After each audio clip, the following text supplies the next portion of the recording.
Assalamualaikum warahmatullahi wabarakatuh. Jumpa lagi dengan saya Mas Mut, masih di seputaran anxiety psikosomatis dyspepsia. Di video kali ini saya ingin membahas tentang LPR, laringoparingeal reflux. Itu asam lambung yang naik ke kerongkongan, masuk bagian belakang kerongkongan atau faring atau kotak suara. Itu yang mengakibatkan biasanya telinga berdenging itu atau tinnitus itu biasanya. Lah, kenapa saya bikin video tentang ini? Karena kemarin itu tidak sengaja saya itu ketemu dengan orang. Orang tersebut itu eh, pernah waktu sebenarnya kenalnya itu ketika di hipnoterapi ya. Saya pernah terapi hipnoterapi. Ada teman saya punya kenalan dia ahli ahli hipnoterapi. Saya ke sana kebetulan ada pasien. Pasien itu saya tanyain ketika sama-sama menunggu itu.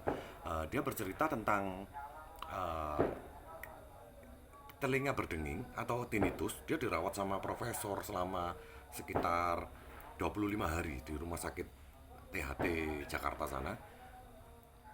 Profesor yang menangani itu hampir tidak ada, bukan tidak ada hasil ya, adalah hasilnya dari medisnya itu ada sampai profesornya itu menyatakan mungkin kalau bisa berobat alternatif, artinya sudah tidak diketemukan permasalahan yang medis ya, secara medis waktu itu.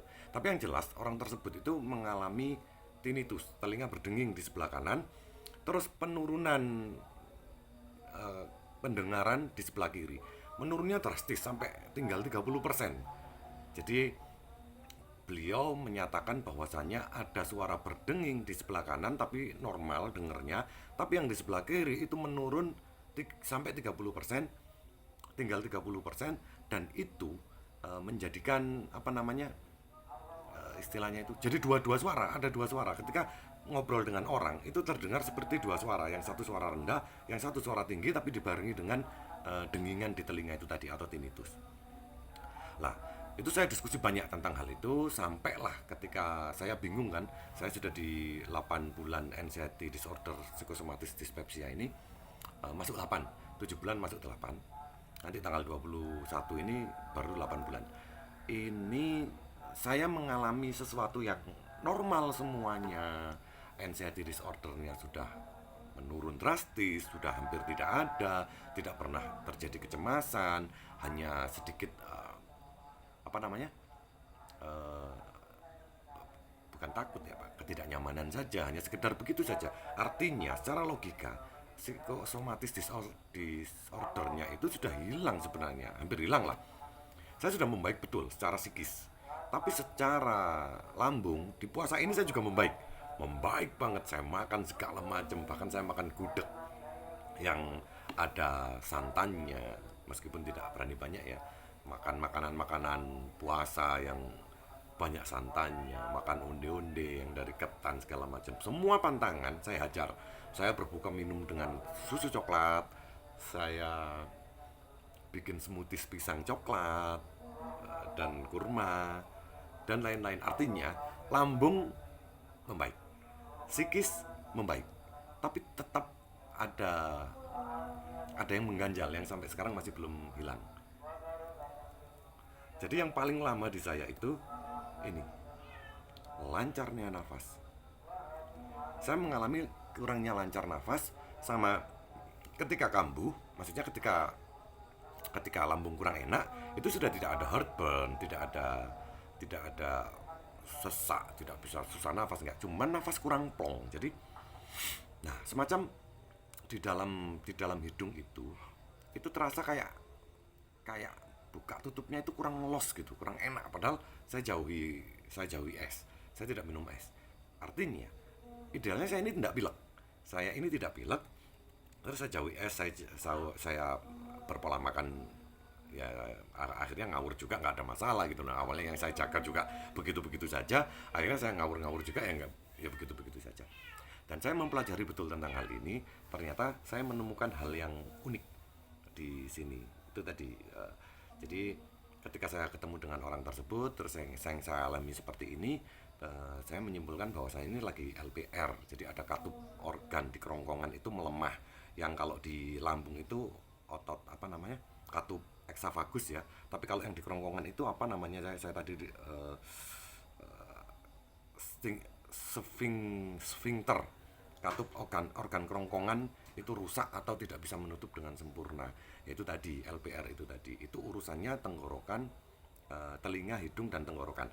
Berarti ya, telinga, hidung dan tenggorokan maksudnya begitu. Itu berarti itu urusannya dengan THT. Urusannya sudah bukan urusan penyakit dalam ya, bukan lambung lagi. Itu urusannya dengan THT.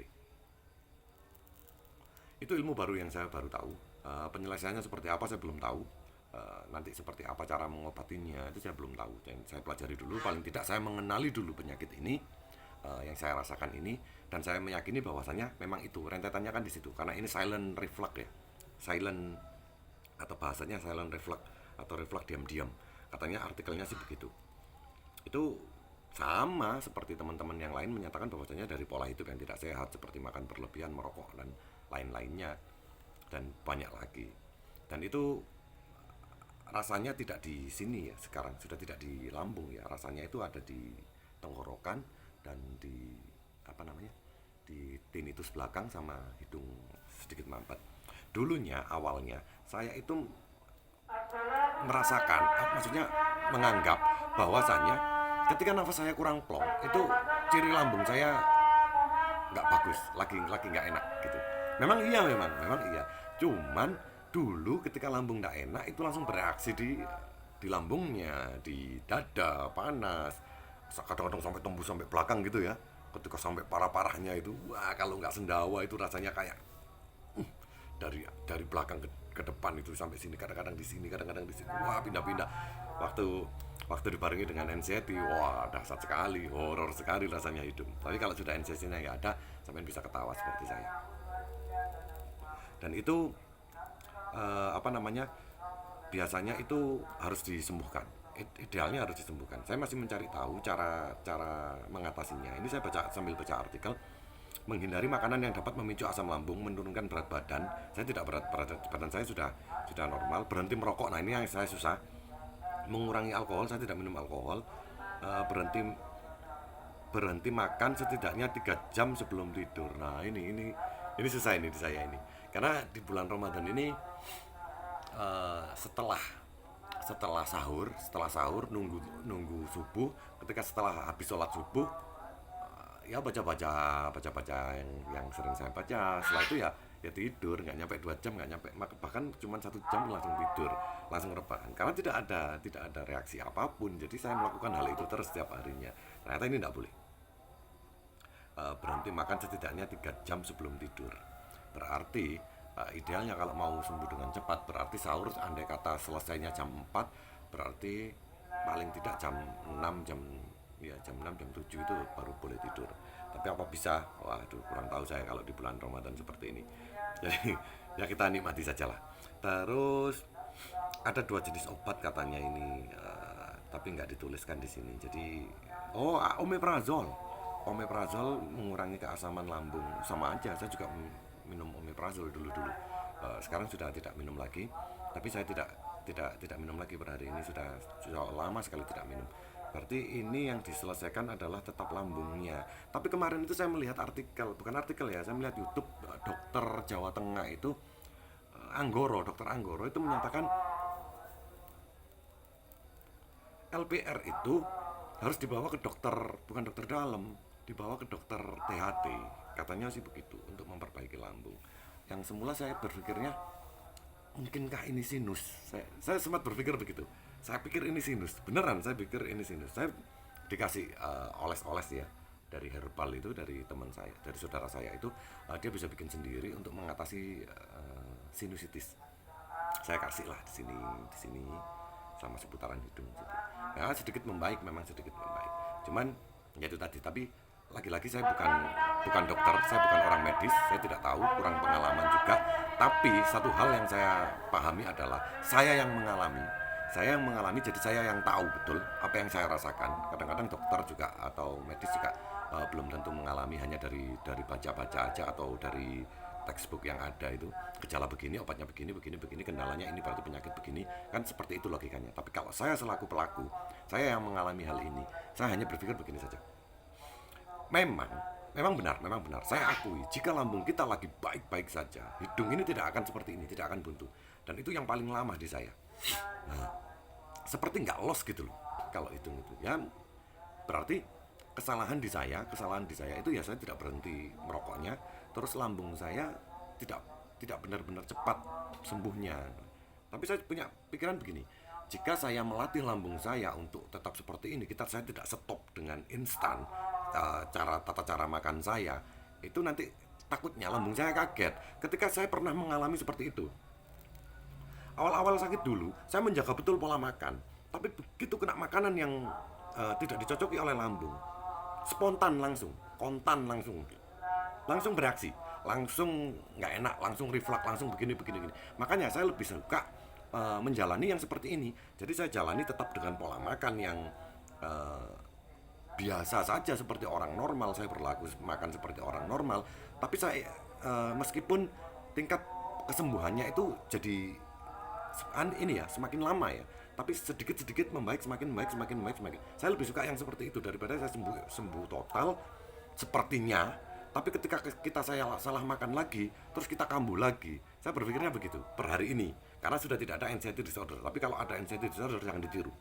Sampean masih belum mampu ketika masih anxiety disorder, sampean belum mampu. Tapi kalau anxiety disordernya sudah hilang, sampean sudah nggak ada kecemasan, nggak pernah jantung berdebar, sudah tidak pernah waspada terus, horor semua, sudah tidak pernah terjadi hal seperti itu, sampean boleh makan ngawur dengan penyembuhan yang lama tapi pasti, dan tidak mengakibatkan lebih cepat terjadi kambuh. Saya evaluasinya begitu. Ketika saya sudah tidak ada anxiety disordernya itu, saya sudah mulai nyekarep gitu loh. Terserah saya mau makan ini, saya tahu imbasnya. Karena otak sudah normal gitu loh, pikiran sudah normal, nggak ada masalah gitu. Jadi ketika terjadi apa-apa di dalam tubuh, kita langsung berpikir positif gitu aja. Tapi ketika kita masih belum sembuh anxiety disordernya, kita akan berpikir negatif. Jangan dilakukan. Jadi kesimpulan saya, untuk sampean-sampean yang sudah mendekati sembuh, jangan terlalu banyak pantangan deh. Sudah dimakan aja yang menurut sampean itu enak, terus sampean tahu betul ketika contoh sampean makan selai kacang itu parah gitu, bikin gasnya itu. Terus ketika berat sedikit sampean kasih omeprazol gitu, ketika sudah terbuntu semua, tidak ada produksi gas di lambung kita akan baik-baik saja. Ketika kita bisa melawan tanpa itu, kita kontrol otak kita, sebentar lagi sembuh, kita kasih air hangat, terus seperti itu tiba-tiba kita membaik. Kalau sampean sudah di level itu nggak ada masalah, lanjutkan. Sampean akan makan apa saja bisa. Saya makan apa saja sekarang sudah bisa. Sudah saya makan semua, saya sudah nggak ada pantangan, sudah saya makan semuanya. Tapi ketika kita harus terukur, kita tahu kondisi badan kita. Ketika badan kita memang terasa kita ngerasa ada nggak enaknya, itu kita pasti ngerasa lah. Nggak mungkin kita nggak ngerasa. Kalau anxiety-nya sudah sembuh ya, kita ngerasa ini ada yang dirasain. Oh begini. Oh ini gejala begini. Ini begini. Masa kita sudah berbulan-bulan kita pernah sakit seperti itu, kita nggak bisa tahu gejala-gejala yang timbul di diri kita. Mestinya kan kita tahu. Kalau saya pelajari, saya tahu. Ada sebagian saya catat, sebagian tidak. Ketika masih belum bisa berpikir dengan normal, semuanya saya catat. Tapi ketika sudah berpikir dengan normal, kita hanya mengingat saja. Oh ini begini. Kalau saya merasa seperti ini, berarti saya harus melakukan ini, cara pernapasannya seperti ini, saya harus memegang ini, begitu. Ada caranya semua. Kita hanya mengingat saja. Jadi kalau saya pribadi, jika sampean terlalu menakut-nakuti diri sampean sendiri, sampean akan semakin lama sembuhnya. Menurut saya, jika kalau sudah ada gejala, sampean akan sembuh. Sampean hajar sudah, sampean lakukan, sampean ketika kayak nyetir mobil lah, ada kalanya sampean injek gas, ada kalanya sampean turunin gigi, ada kalanya ketika sampean harus kencang, sampean tambah gigi lagi, gasnya ditambah. Ketika ada kemacetan atau apa, kita ngerem, kita turunin giginya, kan tinggal seperti itu saja. Jadi kita setting sendiri diri kita. Jadi kita bisa mengontrol diri kita sendiri, sehingga kita bisa tahu apa yang harus kita lakukan, dan penyakit itu akan hilang gitu loh. Tapi yang utama adalah ini, saya menyembuhkan anxiety disorder berbarengan dengan lambung saya, otomatis saya jaga asupan yang saya masukkan ke dalam tubuh kita, terus kita jaga otak kita senengin terus. Ketika sudah semakin membaik, semakin kita lupa tentang sakit tersebut, semakin kita lupa tentang trauma-trauma yang pernah terjadi itu, kita semakin sehat, semakin sehat, dan kita semakin membaik. Itu sudah pasti, sudah nggak mungkin kita akan sakit-sakit lama. Makanya saya juga heran, saya bersyukur saya bisa membaik dan sembuh dengan cepat. Saya heran dengan yang orang yang berpuluh-puluh bulan atau tahunan ya, bisa sampai 2 tahun gitu. Saya juga bingung sekali, karena yang dialami kasusnya juga hampir sama semuanya. Saya pikir hampir sama semuanya. Kalau kalau saya dibilang ringan penyakit saya berat. Saya mengalami problematika kehidupan yang dahsyat. Semua orang pasti mengalami ada permasalahan di kehidupannya, mengalami trauma, mengalami panic attack. Saya mengalami panic attack sampai 3 kali gitu. Tapi saya mencoba untuk mencari tahu apa yang harus saya lakukan, terus seperti apa. Saya minta memohon dukungan kepada istri dan anak saya, orang tua saya memohon kerjasamanya, kooperatif. Kalau ngomong ya faktor ekonomi, jangan ngomong faktor ekonomi di zaman sekarang ini, ketika pemerintah kita ini membangun infrastruktur yang begitu dahsyatnya itu. Perputaran keuangan di dunia real ini sedikit kok. Semuanya juga kesulitan, kecuali pegawai negeri atau orang yang sudah punya pekerjaan tetap, itu saja yang mereka bertahan. Tapi kalau orang wira swasta seperti kita orang ini, kesulitan kita cari uang. Jangan beralasan tentang ekonomi lah, semua mengalami. Meskipun saya juga mengalami, saya pernah juga kesulitan untuk beli pulsa listrik, kehabisan beras, itu juga pernah kok. Jadi permasalahan itu jangan dikait-kaitkan dengan diri kita. Yang jadi permasalahan adalah kita mampu tidak memanage diri kita untuk bisa memperbaiki kinerja tubuh kita, pikiran kita, sampai kita bisa berpindah dari keterpurukan kepada yang lebih maju lagi, yang lebih sehat, lebih positif. Artinya ini kesempatan kita sebenarnya. Kalau saya pikir ini kesempatan kita untuk belajar, untuk berpikir positif, melakukan hal-hal yang positif, belajar sabar, belajar ikhlas, belajar sadar tentang kita sakit dan kita harus menyembuhkan, belajar betul kita dengan penyakit yang seperti ini. Ada yang bilang ini penyakit rumahan. Ini bukan penyakit rumahan, ini penyakit serius. Ini penyakit serius. Ketika kita yang mengalami ini penyakit yang serius, yang serem banget menurut kita ya. Tapi ketika kita sudah menjalaninya, ya saya ikut mereka yang bilang ini hanya sekedar penyakit rumahan. Memang seperti itu adanya. Tapi ketika kita yang menjalani, memang penyakit ini terasa sangat serius banget, benar-benar serius banget. Tapi kalau sudah di level seperti ini, alhamdulillah saya di bulan ke-7 memasuki bulan ke-8, saya menyatakan bahwasanya alhamdulillah diri saya sudah baik secara pikiran, baik secara badan, hanya butuh lebih menjaga kesehatan lagi dengan banyaknya berolahraga, berpola hidup yang lebih sehat lagi, yang lebih tertib lagi, yang lebih positif lagi pikirannya. Hanya seperti itu saja. Demikian video saya tentang ringkasan tentang LPR yang saya sendiri juga kurang tahu. Saya hanya baca-baca dan cari narasumber orang-orang yang pernah sakit saja. Karena saya bukan dokter, mohon maaf jika ada salah-salah. Terima kasih sudah melihat video saya. Wassalamualaikum warahmatullahi wabarakatuh.